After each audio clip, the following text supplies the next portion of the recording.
चलो student start करते हैं chapter number 4 reconstruction of partnership.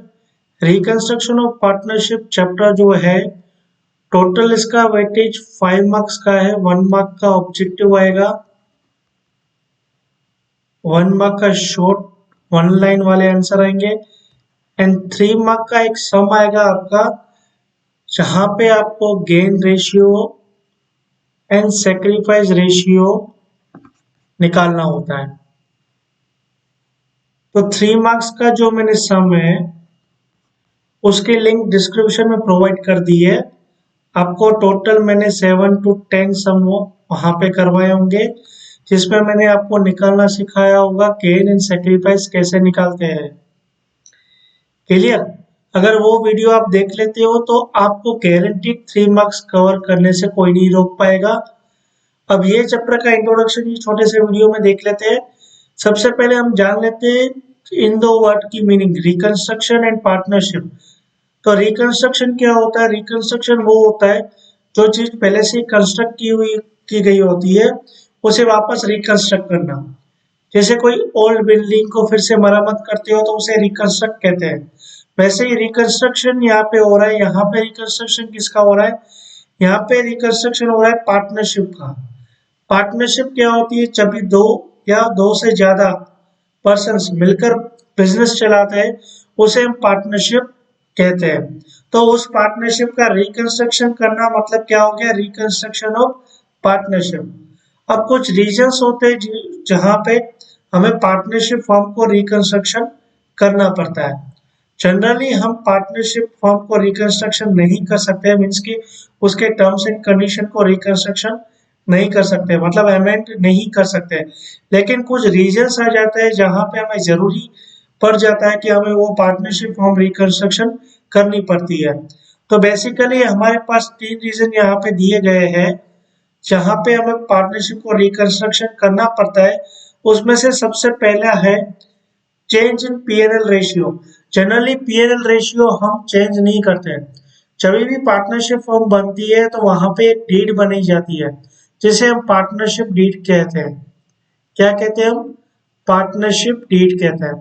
Partnership deed में टोटली दिया जाता है कि कितने पार्टनर्स है, उनका पीएनएल रेशियो क्या रहेगा, कौन कितना शेयर लेगा। तो क्या होता है कि सपोज कि 2 पार्टनर्स पहले से ही काम कर रहे होते हैं। अब वो लोग सोचते हैं कि हमें पीएनएल रेशियो को चेंज करना है। तो जब वो पीएनएल रेशियो चेंज करेंगे तो होगी रिकंस्ट्रक्शन ऑफ पार्टनरशिप। और यहाँ पे जो मोस्ट इम्पोर्टेंट चीज होगी वो ये होगी कि एसेट एंड लायबिलिटीज की रीवैल्यू होगी। क्या होगी? वापस से रीवैल्यू होगी, जो हम ये रीवैल्यू का सेक्शन है next chapter admission of partner and retirement of partner में कवर करने वाले हैं। तो फिलहाल यहाँ पे आप समझ लो कि जब कोई एग्जिस्टिंग पार्टनर्स होते हैं वो अगर अपना पीएनएल रेशियो चेंज करते हैं तो क्या होता है? रिकंस्ट्रक्शन ऑफ पार्टनरशिप होता है। उसका पहला रीजन आ गया रिकंस्ट्रक्शन ऑफ पार्टनरशिप का पहला रीजन क्या था? The change in PNL ratio of existing partner. Second main reason है admission of existing partnership form. कोई भी पार्टनरशिप फॉर्म में कोई पार्टनर, मतलब पहले से 2 पार्टनर हो, सपोज कर लो एबीसी लिमिटेड कंपनी है, एबीसी लिमिटेड एंटरप्राइज है जो कि पार्टनरशिप फॉर्म है। अब इसके अंदर 2 पार्टनर्स है ए एंड बी। अब थर्ड पार्टनर इन्वॉल्व हो रहा है तो क्या होगा? सेकंड रीजन रिकंस्ट्रक्शन होगा पार्टनरशिप का। तो सेकंड रीजन क्या है? एडमिशन होना कोई न्यू पार्टनर का। थर्ड है रिटायरमेंट और डेथ होना। थर्ड रीजन क्या है? रिटायरमेंट और डेथ होना। कोई एग्जिस्टिंग पार्टनर हो, कोई 3 पार्टनर हो, सपोज करो कोई एक फॉर्म में फर्स्ट सेकंड एंड थर्ड, और थर्ड जो पार्टनर है वो किसी रीजन की वजह से रिटायर ले रहा है या उसकी डेथ हो गई तो 3 रीजन क्या आते हैं? Existing partner PNL ratio change करेंगे, सेकंड किसी कोई और न्यू पार्टनर का एडमिशन हो रहा हो, या कोई एग्जिस्टिंग पार्टनर रिटायर हो रहा हो या उसकी डेथ हो गई हो। अब यहाँ पे profit and loss sharing ratio distribution का वैसे कंटिन्यूइंग जो फॉर्म होती है उसमें रीजंस बताए गए हैं कि किस रीजन की बेसिस पे वो पीएनएल रेशियो चेंज कर सकते हैं।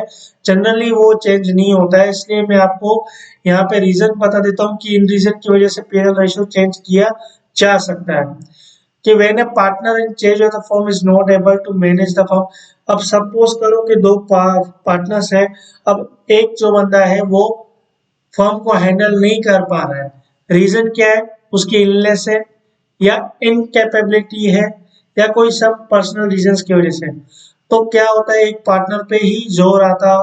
तो अब वो एक क्या सोचेगा, सपोज कर लो कि ए और बी, पार्टनर से बी है, वो बीमार पड़ जाता है, तो अब सारा काम किस पे आ गया? ए पे। अब सारा काम ए देख रहा है और इनका पीएनएल सपोज करो 1:1 इक्वल है, तो पूरा काम ए कर रहा है, तो फिर इसको क्यों इक्वल हम दे रहे हैं? तो इस बेसिस पे हम क्या करेंगे, इनका पीएनआर रेशियो चेंज करेंगे और क्या करेंगे कि भाई 1 रुपए में से 1/4 इसे देंगे बी को, और बाकी का पूरा 1/3 वो कौन कवर कर लेगा? जो भी है ए कवर कर लेगा। क्लियर? तो यहाँ पे क्या हो जाता है कि कोई पार्टनर इनकेपेबल हो जाता है, इलनेस हो जाता है, तो पीएनएल रेशियो चेंज होता है। सेकंड रीजन है कि when a partner can not devote enough time to a business. अभी काफी ऐसा ट्रेंड हो चुका है कि एक बंदा 2-2 3-3 बिजनेस संभाल रहा होता है। अब किसी बंदा एक बिजनेस पे टाइम नहीं दे पा रहा है, तो वहां पे उसका शेयर क्या करेंगे? रिड्यूस कर देंगे। तो इस वजह से भी क्या होता है, पीएनएल रेशियो में चेंज आता है। थर्ड क्या आता है? ड्यू टू रिटायरमेंट और डेथ ऑफ पार्टनर, जो हम यहाँ पे रीजन पढ़ चुके हैं कि अगर कोई पार्टनर का रिटायर होता है, सपोज करो A B and C partner है, तीनों का इक्वल प्रोपोर्शन है, सी रिटायर या डेथ हो गया, तो अब सी का शेयर है वो तो ए और बी को मिलेगा, तो ए और बी का क्या हो जाएगा? पीएनएल रेशियो चेंज हो जाएगा। फोर्थ है due to new partner admission. अब सपोज कर लो ए एंड बी पार्टनर है और सी एडमिशन ले रहे हैं, तो ए और बी जो प्रॉफिट अर्न कर रहे थे और जिनका का शेयर था, अब उनको कुछ सेक्रीफाइस करना पड़ेगा और सी को भी देना पड़ेगा। तो यहाँ पे भी इनका क्या हो जाएगा? ए और बी का जो था रेशियो, अब ए और बी सी और तीनों को देना है, तो ए बी एंड सी का वापस से रीवैल्यू होगा, क्या होगा? PNL ratio. ठीक है? तो इन चार रीजन की वजह से हम पीएनएल रेशियो को क्या होता है? चेंज होता है। अब हम आगे सम करने वाले हैं, सम है सेक्रीफाइस के एंड गेन के। जरूर देखना, 3 मार्क्स कवर करना। All the best for exam. मिलते हैं हम नेक्स्ट वीडियो में, जहां पे हम सम कवर करेंगे आपके सेक्रीफाइस और गेन के।